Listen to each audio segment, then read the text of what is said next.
close your eyes for a second and imagine you're not watching a history video, you're walking inside one. In the next 20 minutes, you'll step into Constantinople, the queen of cities, around the year 1450. You'll move through its waterfronts, its markets, its crowded alleyways, and its ancient stone arteries, as if you're there. And one important note before we begin, everything you're about to see is an AI reconstruction. We built these scenes using AI to bring the past to life, guided by historical descriptions, period art, and the architecture that still echoes through time. It's not perfect, it's an interpretation, but it's designed for one thing, to make you feel the city. So take a breath, and let's enter Constantinople. It's early morning, a pale light spreads across the water, and the city rises in front of you like a myth turned to stone. Domes, towers, long defensive walls, the silhouette of a world that once commanded empires. But Constantinople in 1450 isn't the unstoppable giant it used to be. This is a city that has survived plagues, riots, crusaders, fires, and centuries of war. A city that was once the beating heart of the Mediterranean, now holding on with scarred hands and stubborn pride. You can smell salt from the sea, mixed with smoke from hearth fires. You hear gulls, distant bells, and the low hum of human life waking up. Ahead, beyond the water, its famous defenses still stand. The walls are old, massive, and intimidating, like a lion that's aged but hasn't forgotten how to bite. And somewhere inside that skyline, the great dome of Hagia Sophia catches the first light. You move toward the Golden Horn, the sheltered inlet that makes this city a natural fortress. The water here is calmer, and it's busy. Small boats slide across the surface, oars dipping with soft rhythm. On the docks, men shout to each other over crates and ropes. Barrels thud against wood. You catch the sharp scent of fish, hand-wet timber, and tar. Even in decline, Constantinople is still a crossroads. Merchants, sailors, porters, fishermen, everyone moving with purpose. Look closely and you'll notice something else. Foreign tongues, Italian words, Greek phrases, maybe Slavic accents. Trade hasn't vanished, it's just more fragile now. You step past coils of rope, nets laid out to dry, and a row of baskets. Some with olives, some with onions, some with cheap bread. A boy runs by carrying a clay jug. A dog watches him like it's considering whether the jug is worth chasing. And across the water, you see it. Galata, the district held by Genoese influence.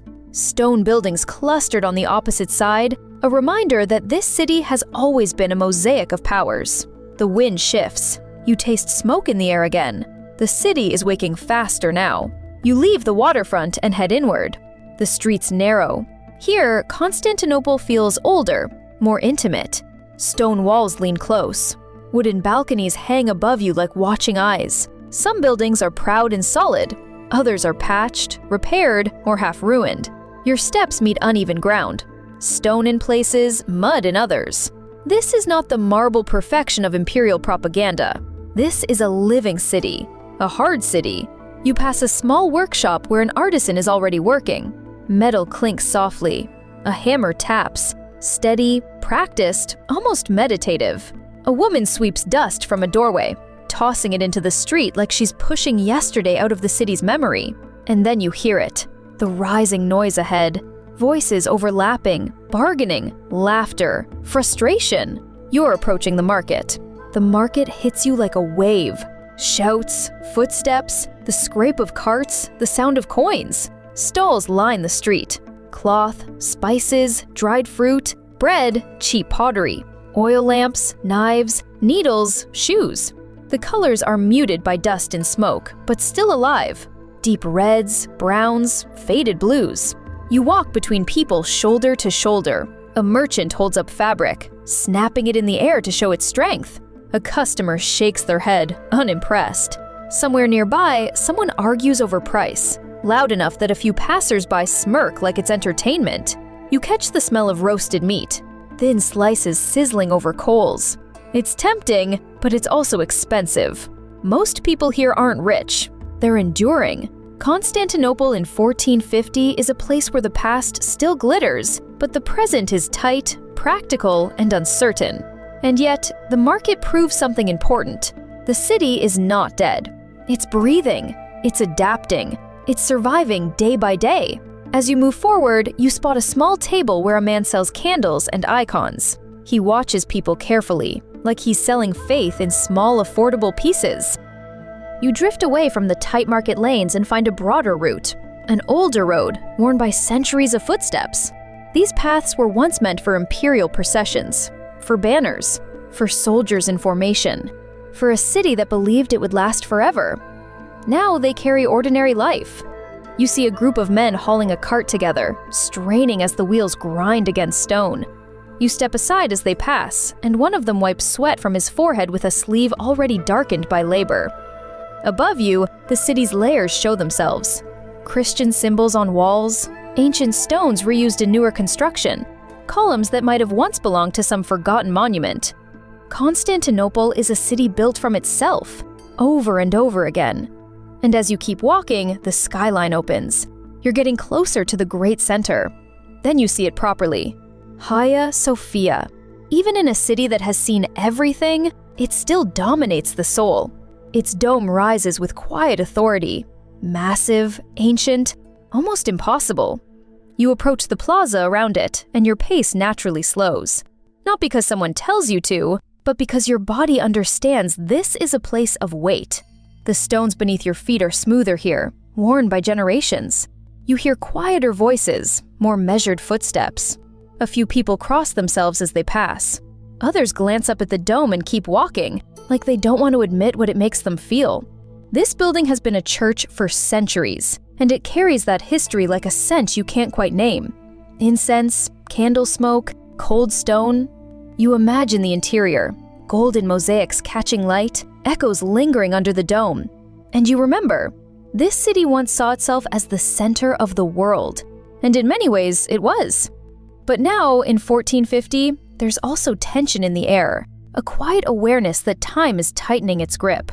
Outside the holy space, life continues.